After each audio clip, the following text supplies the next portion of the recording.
It's time to collaborate to solving the problems that we see with our players, our athletes, and how we can be better coaches. PGA Show, let's get after it.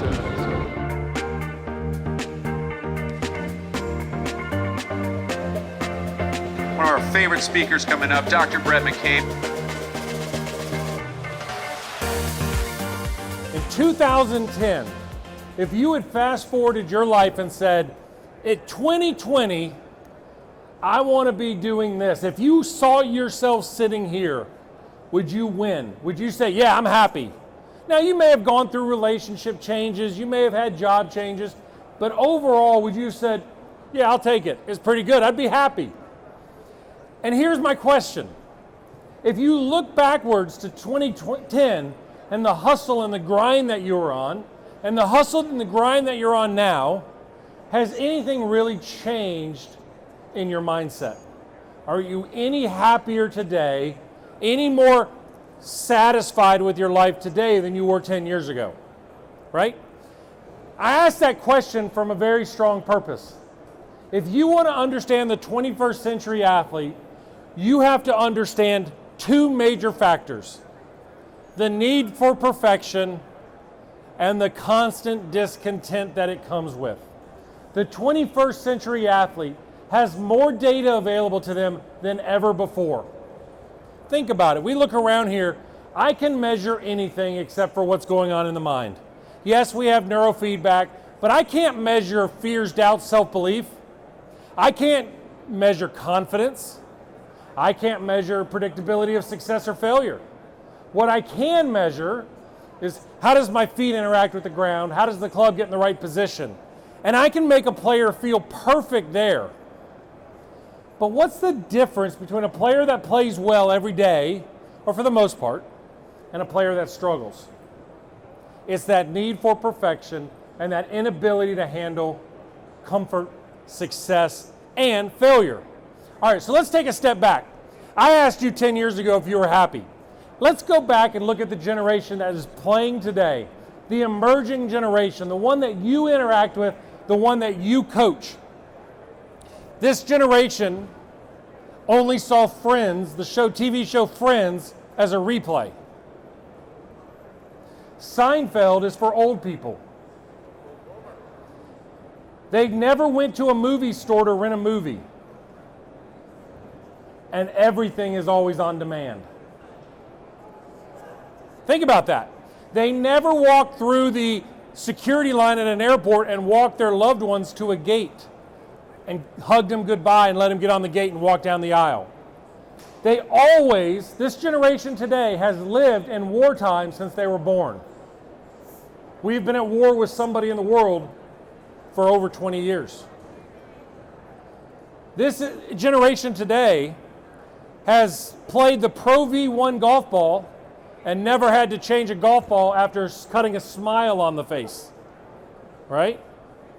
This generation today can go on YouTube and take a lesson from their coach and then go listen to the 10 best coaches in the world telling them 10 different things and confusing them even more. And more importantly, this generation today knows what everybody at their age group is doing and is comparing themselves against that demographic instead of the demographic at their house. I learned to play baseball in my backyard. I played 2 or 3 times a week, but at night, after school, we'd run home and we'd go play. We'd lay out wood from our wood pile as our bases. And if you didn't have enough players, if you hit it to right field, it was an automatic out. But kids today go do 5 and 6 days a week of structured training. They're working in structured organization every day. The minute they make a mistake, they've got somebody telling them, hey, look, make sure you take the club back this way, or make sure you say, or let's look at it on video from the time you were 6 years of age. Let's look at the differential. They've got an app on their phone that tells them if they should sleep more, and they have a reminder that can be set from anywhere about what to eat and what not to eat. And we wonder why perfection has become the standard. If you ask a young player today in the golf industry, who is your standard of excellence? They use a guy by the name of Tiger Woods. Tiger Woods is the greatest outlier in the history of sports. He is not the standard. He is an outlier. He is the greatest, Michael Phelps, Serena Williams, Katie Ledecky are outliers. But because of media, but because of examples on Instagram, we see that as the standard. And yet, a PGA Tour player wins 80% of their income in a year in 5 events a year. So what's happening is we're developing a 21st century athlete that believes that performance is perfection and that the smallest error that they make is a reflection that they're off course. And we have coaches like you and me whose job and livelihood is to make sure that they believe that they're really good. And that battle that works within inside of us creates an amazing conflict. What I want you to understand when you're looking at the athlete of today, they're more anxious than any generation that I've ever seen. I would argue that the clinical anxiety rates of our youth athlete today in college is over 50%. Now, I'm not talking feeling like a little butterflies in the stomach.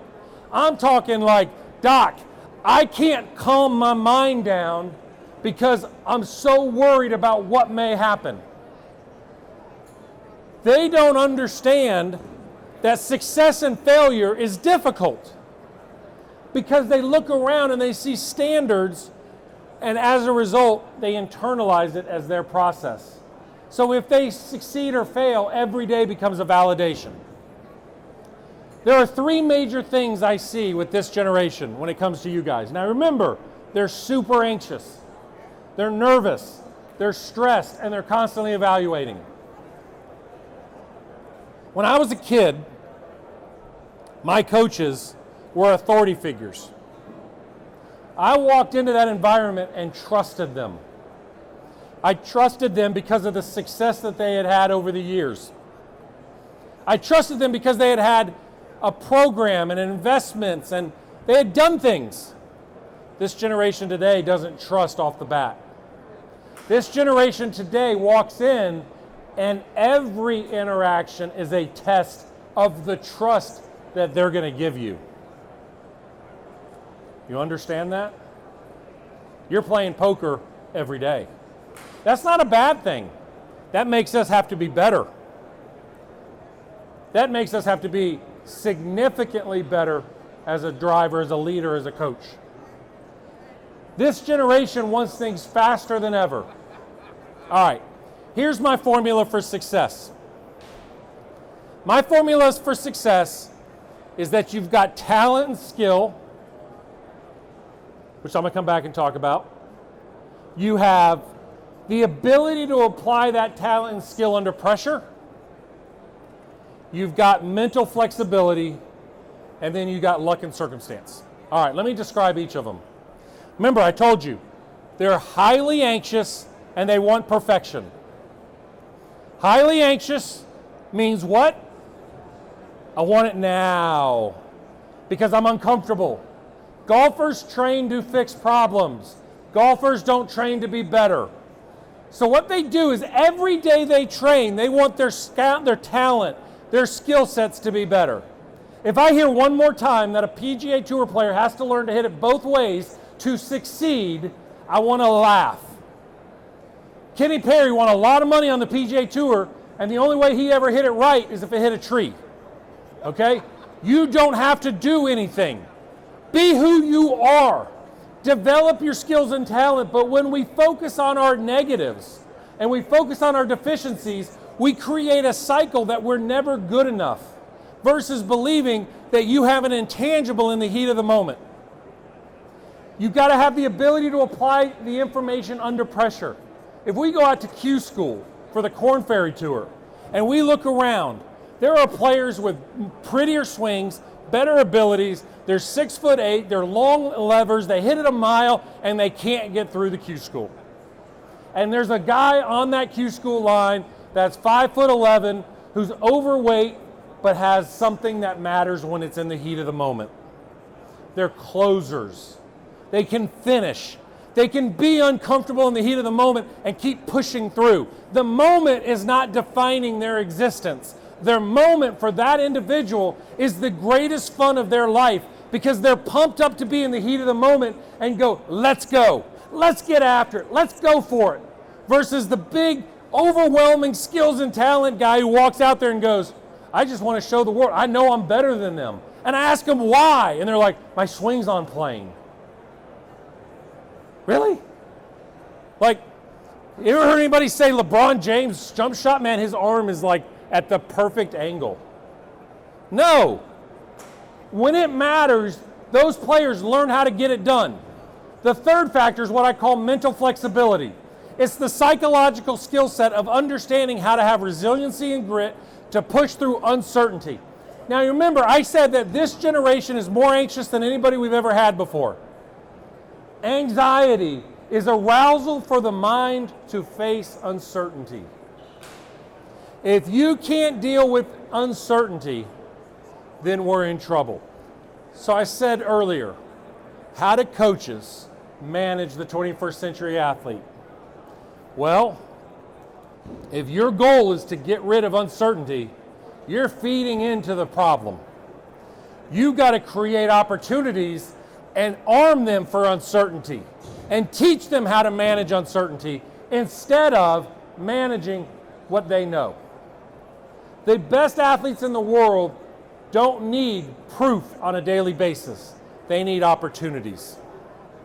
I want you to understand that if we look at those three factors, skills and talent, we look at the ability to apply it under pressure, and we look at the mental flexibility, you can't do anything with luck. But it's how you respond to what you have that matters. So one of the factors that I work with when I'm working with players is we take that formula and we put it out there on the table and we say, okay, what are we doing every day to develop our skills and talent? The 21st century athlete goes, oh, I want to be the best. I want to hit it farther, I want to hit it higher, I want to hit it more powerful, all that stuff. They're mesmerized with getting on YouTube and watching swings. Okay? That's great. But they ignore the ability to apply it under pressure and the mental flexibility. I'll tell you a story about that. One of my players 2 years ago was in the Tour Championship. And he had a chance to probably maybe win the FedEx Cup if a couple things went his way. And on Saturday, he was on the 14th hole of the tournament. And I had been pounding this formula into him. It's not about your skills and talent. It's about how do you use them under pressure and how do you be flexible when you don't have them. And he's on the 14th hole and he's even par. And he's 9 back from the leader. And he just doesn't have it this week. And he looks at his caddy as he's lying 2 in the middle of the fairway of a par 4. Okay? He had to pitch out. And he looks at his caddy and he goes, you know, this is what Brett's been talking to me about for 6 months. These are the days that I've got to accept what I have instead of rejecting what I don't have. I've got to learn to play with what I have today and learn how to beat the field. And he said, at that moment, the light bulb went off in my head.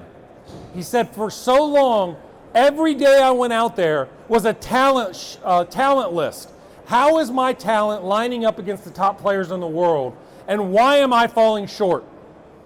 And he said, that was the day I realized that my intangibles were the ingredient to cause the differential. And he said, I looked at my caddy and I said, hey, we ain't got much this week, man. I don't have it, but I can get the ball up and down from 100 yards. Let's see what we can do. He gets the ball up and down from 100 yards. He tees off on 15. He makes birdies on 15 and 18, finishes the day right around 2 under. And he texts me afterwards and he says, that was the best under par round I've ever played as a pro. I said, well, okay, why? Were you sick? He said, no, I had nothing. I couldn't get the ball on the center of the club face, but instead of rejecting who I was and rejecting what I was doing and getting on the phone and calling my instructor and telling him that I feel like I'm off, I feel like I'm struggling, I just said, hey, I didn't choose to have what I had today, but that's what showed up. Instead of fighting it, I found it. He went out and shot 8 under the next day and came in second. It's funny how that works, right?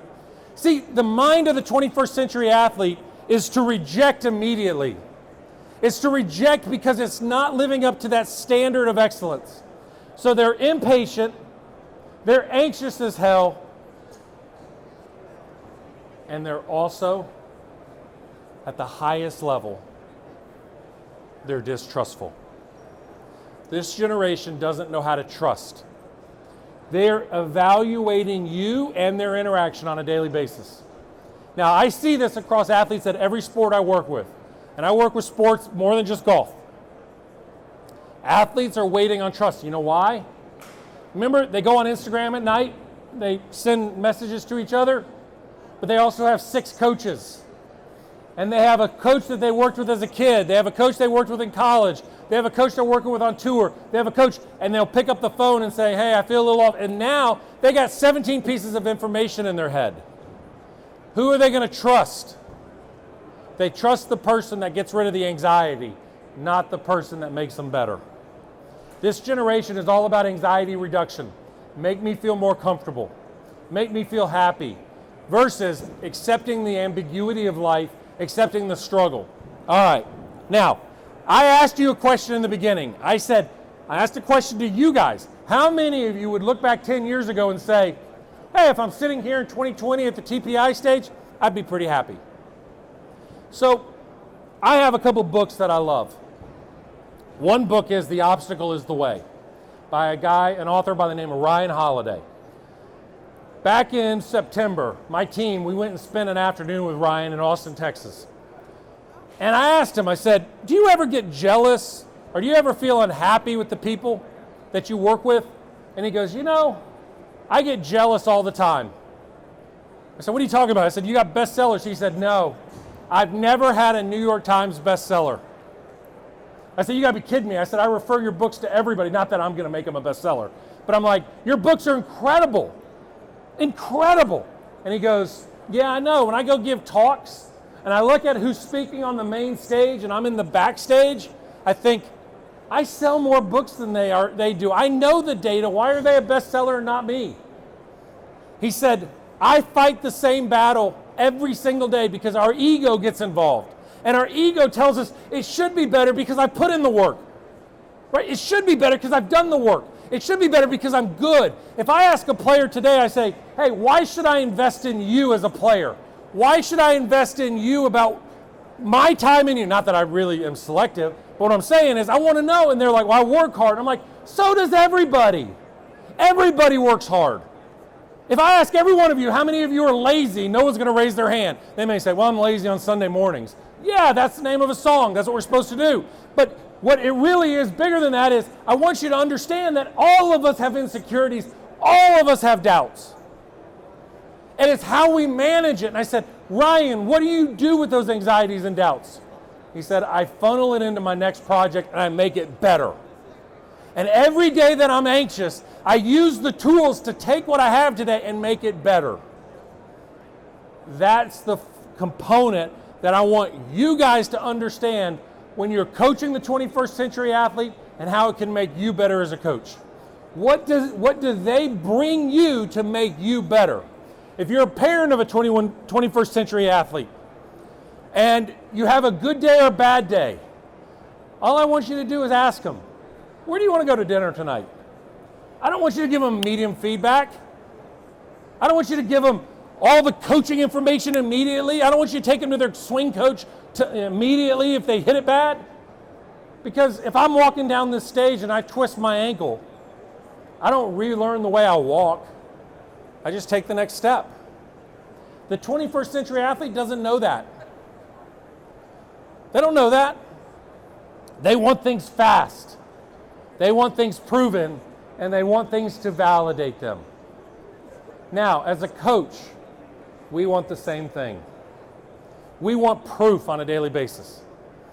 We want to see our players succeeding, having success, because the validation that we bring into ourselves is important. I want all my athletes and all my people to think like Batman. Batman. You know what I'm going to say. Okay? What superpowers does Batman have? Act like y'all don't watch superhero movies. Come on. If you haven't watched the show, the movie Batman Begins, it's must-watching. It is one of the finest movies on psychology ever done.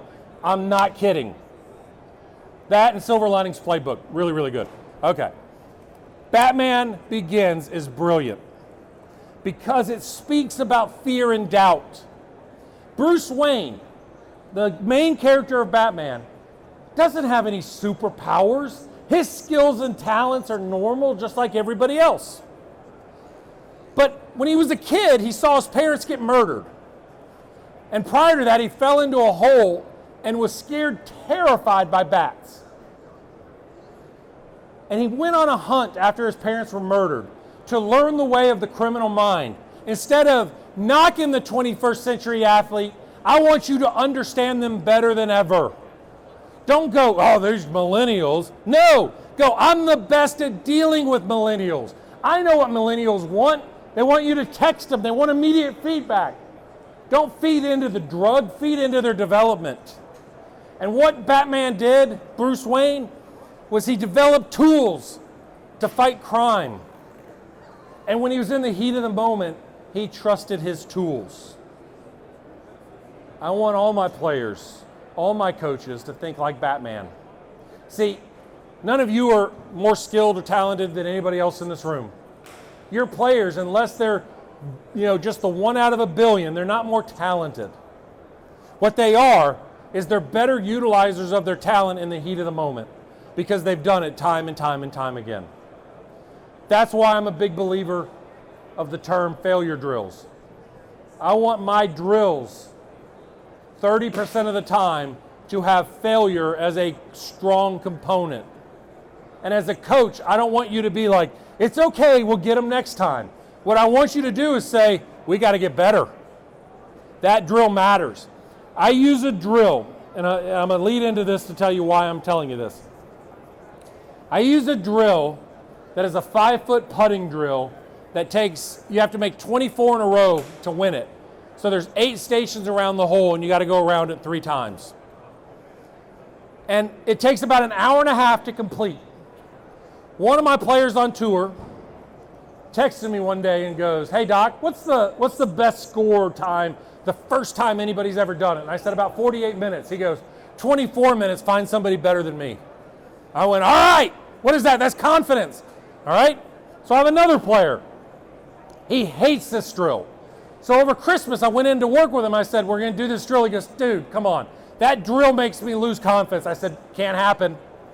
It's the fact that you have no confidence and that drill exposes it. So stop trying to act tough. Instead, we're going to do the drill. And I spent some time with him. I started off, I put a towel in the hole. He went 24, 24 in 8 minutes. Then I took the towel away and he did it in 14 minutes. And I said, do you feel good about yourself now? He goes, man, I've never felt so excited.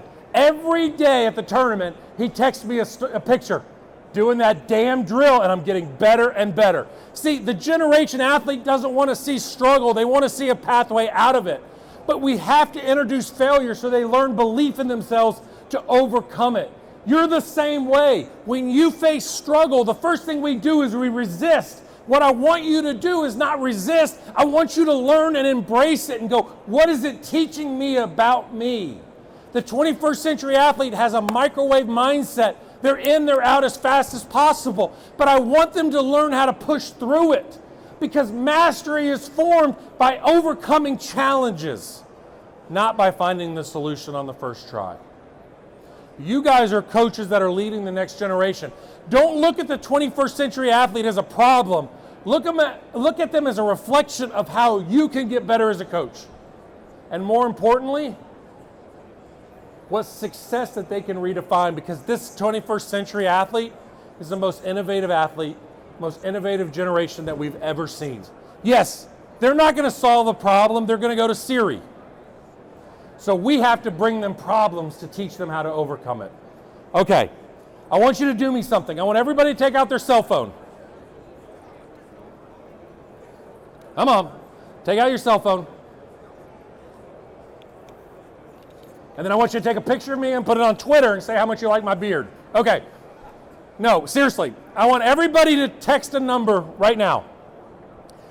In the number section, all you're going to text is 66866. And then the subject, you're just going to write the word mind, M-I-N-D.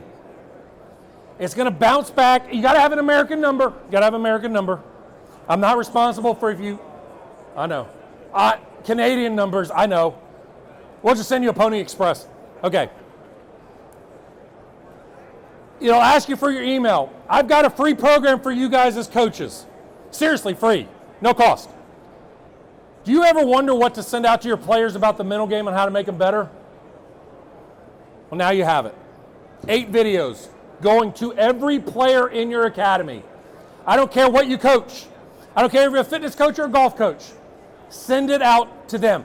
It is absolutely free, no obligation. It's 8 different videos to help them navigate the struggles, and it's based on this foundation. I believe in struggle, I believe in facing challenge, and I believe in overcoming it. You're going to be put on that list, and then about a week later, you're going to get another email from us, and it's going to be about something called the Catalyst School. See, what I want you to understand is that each and every one of you sitting here is a catalyst. You're a catalyst and a guide to help people in your lives overcome their struggles, their opportunities, and their growth. You are changing the lives of the people around you. And if you say, I don't know if I make that impact, I want you to think about your life. Has there been a teacher or a coach that puts you on a pathway today in your life that's made you better? Then why can't you be that person? I want to help you be that person. I want to bring the secrets of the top coaches in the world that I work with across multiple different sports and say, what is it that Scott Cochran or Nick Saban does at the University of Alabama to inspire 85 kids a year to fight for a national title? What is it about a gymnastics coach that can get a kid to go up and go for a perfect 10? Or what is it about a golf scenario to help them overcome? The Catalyst School is coming, and it's going to be based on you to help me bring the science of leadership and growth and development and help you guys be better catalysts in your lives.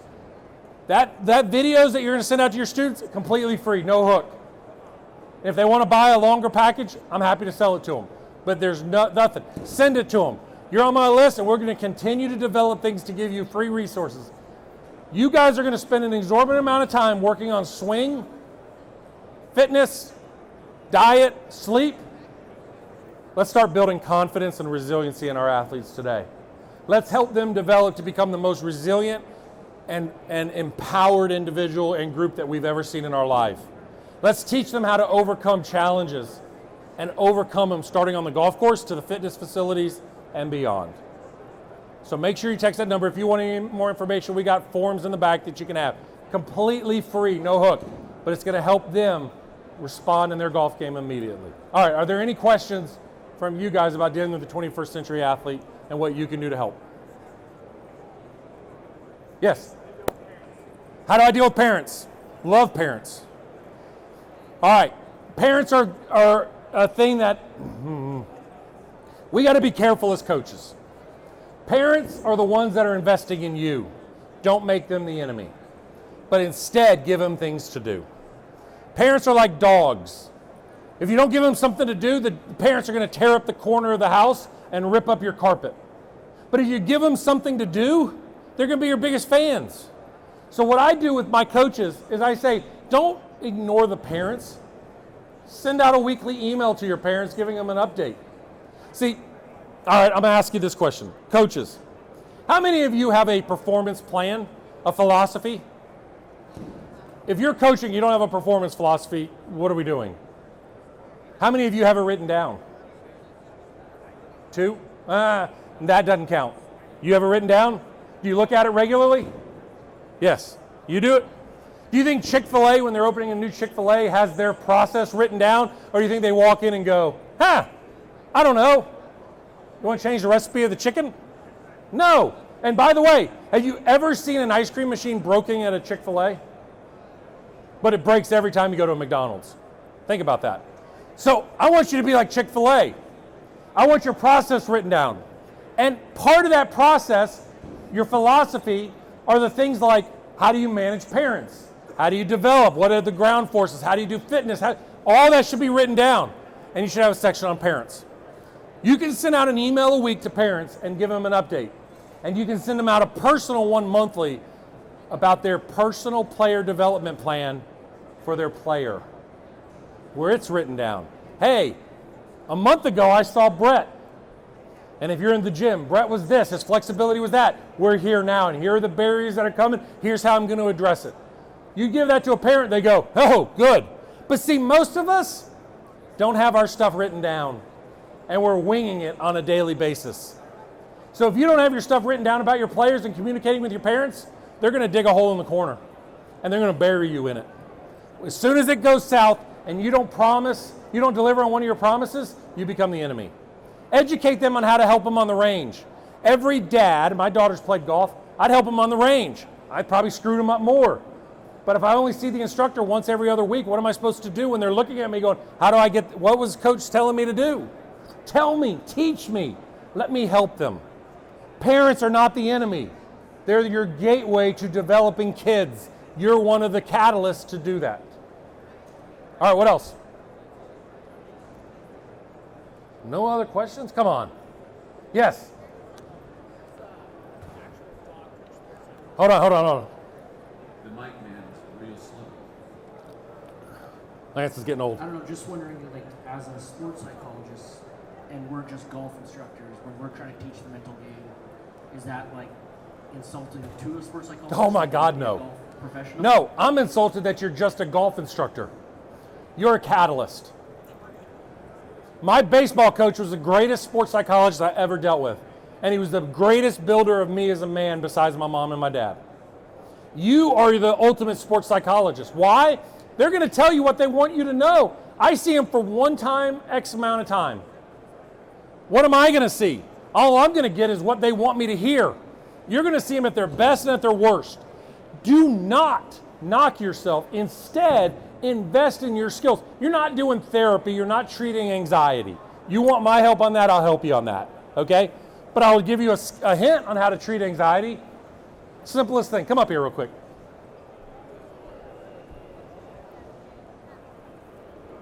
Okay. Can I touch you? Okay. All right. So if you're anxious, and I'm like, hey, you just got to calm down. Does that work? Okay. Here's a simple trick. Now, I always ask, the first thing I ask when you step up here is, can I touch you? Because in today's world, I don't, okay. But if I do this, hey, how you feeling? Okay? The simple touch of a shoulder with approval. Please don't send me a message that I've told you to molest your students, okay? But just the simple right here creates a physical connection which slows the heart rates down. And we're talking about something really important. I know now you're connected to me and I've got your attention. It's a trick that baseball coaches do when they go out to the mound to talk to pitchers. When they're really struggling, they'll put their hand on their shoulder and say, hey, you okay? Yeah, all right, good. And then we may talk about the scoreboard to give the heart rate just a second to slow down. See, as coaches, when you're coaching somebody, keep a notebook in your back pocket. Because what happens is you hit a bad shot, it's like, fix that, fix that, fix that, fix that, fix that. And now the player's like, oh my God, we're just throwing things against the wall. But if you pull one of these and say, hey, you've hit some pretty bad shots. Yeah, I know. Whew. Okay, what are we gonna do about it? Hey, look, you hit 4 in a row, I wanted you to work on this. I slowed them down, I slowed you down, and got you to focus on what matters. See, you're a better sports psychologist. Invest in it. Join my Catalyst group and you'll be the best at it. Awesome. Thank you. Yeah. What else? Any other questions? So with the younger generations, how do you help them with like a fast change versus like a long-term change? Like, you know, kids want fast feedback, like you were saying, but sometimes they'll see that success early in the lesson, and then they have to deal with the fact that they go out and work on their own. They let things that work with them and Yeah. go from there. Okay, couple things. Great question. First of all, there are times that I can make a small fix that has a great fast impact. There's other times I make a change, it takes a long time. So there was an interview that Tiger did years ago that I've never been able to re-find it, but I'm still going to give him credit. I'm not going to take credit for it, okay? But what he said is that he has to grow mastery in different settings. So he can do it at home on the range with no pressure. Then he can do it at home on the golf course with no pressure. Then he can do it at home on a money game. Then he can do it on the first or second round of a tournament. Then he can do it in a final round of a tournament. Then a final round in the heat of the moment, and then majors. Okay, now, if all of a sudden I'm out there, I don't have to say, hell, I'm not ready for it. I'm going to go, let's lower some expectations. It's something new and feel. Because pressure, right, intensifies everything. Increases the speed of thought, increases muscle tension, and increases our physical and psychological judgment. Right? So what I want them to do is say, look, we're here. If you're going to climb Mount Everest, the steps at the bottom of the mountain are the same steps at the top of the mountain. The ones at the top of the mountain are just a hell of a lot harder. And I have to be prepared for that. So it's push, regress, and learn. Push, regress, and learn. So what they want to do, though, if their motivation is anxiety, alleviating anxiety, then they're never going to stick with it. But what I tell them is you're going to go through some really bad areas. You're going to go through Suckville for a little while. Okay? And I'm going to navigate you through Suckville. And you're going to break free of it. Which that book's coming out in late March. So be prepared. All right? What else? Any other questions on this side? Come on. Really? Dr. McCain, we got one? All right. Let's fire away. Is there any difference when you're teaching the girls compared to boys? How do you handle girls? How do I handle girls? Okay. 15 years ago, 12-year-old girls. Well, you got to be cool. Okay? And that's just easy for me, so I don't have that problem. No, 15 years ago, girls and boys had a lot more differences than they do today. With the gender blurring today, we're finding more girls having more aggressive and more dominating mindsets, okay? So what I try to do with girls is I have them talk to me more. Particularly, girls tend to be more respectful of authority figures, so I want them to feel more equal with me. I will sit down at their eye level. I'm 6'5". When I'm talking to somebody, it's an immediate push down. So I'll get to their eye level and talk to them. I ask them to repeat things back in their words and their understanding. I want you to do this, but what does this make you feel and do? Can you teach me? All right? And then I may play some more games where they find mastery sooner. Boys early tend to be more approachers. Girls tend to be more avoiders. So I'm going to create a comfort of confidence before I expose them to failure. I'm going to build them up a little bit. I can piss off a little boy, and that little boy's going to do everything he can to come back tomorrow. I don't want to lose that little girl. Little boys are the ones that get on their dirt bike and fall and can't wait to get back out there tomorrow. And they wear scars like they're war emblems. All right? Make sure you text. If you have any problem with it, let us know. I'm telling you, it's completely free. We have another question back here? Yeah, David. How do you initially assess a player? Great question. So, I have an infographic that I share with anybody who wants it. As a clinician, I come at it from a perspective. Every player has their own psychological fingerprint. Every player has a different background, different theories. You may have two kids from the same family. Which one's older, which one's younger? If the older one grew up when the parents were building their company and the younger one was there when the company was already formed and successful, different socioeconomics, okay? And so I'm a biopsychosocial guy. So I look across the biological indicators. Who are their parents? What do they do? I always ask, what do their parents do for a living? If they're artists, are they going to think numbers? Probably not. Now they might, but very rarely. If they're both surgeons, they're going to both be detail-oriented. Their kids are most likely going to be like that. I always ask that. I always ask about injury history. I want to know about any medical history that they have. I want to know about anything that could form their development. Then I want to look at the psychological underpinnings of who they are. What are your thought belief systems? What are your strengths? What are your weaknesses? What do you see in other people that you envy about yourself? And then I look at social interactions. How do you interact? Can you take feedback? Can you take coaching? Are you somebody who's going to go up on stage and talk to people? Or are you going to wait for people to come around you and talk? So I'm building, that's what I'm assessing. But I also go to what's the thing that they want to get better at right now first. I want to build success and confidence to solve the major problem. If I can find the problem, build them a plan to do it, and give them the skills to overcome it, now we can build the confidence to go attack bigger things. Okay? But to your point, I don't use scales. I don't use measures. You can throw the disc out. If it helps you, that's great. I believe the greatest interaction we have is the ability to communicate with another person. Talk to them. You'll learn from them. All right? Dr. McCain, we'd like to say thank you very much. Thank you. Please tell us that number one more Yep. time. 66866. So go on your text, 66866, and type the word MIND, M-I-N-D, and we'll be around to help you. MIND, M-I-N-D. Hit send, and it'll bounce back and ask you for your email. Look, you can cut off the email when you want. I don't care. We're not going to chase you down. But it's free. There's no hook. Send it out to your players. If they don't like it, say, yeah, hell, I don't know. That's what you get for free. But if they love it, you win. And they're going to love it. I promise. And we'll be around to help you. Thank y'all.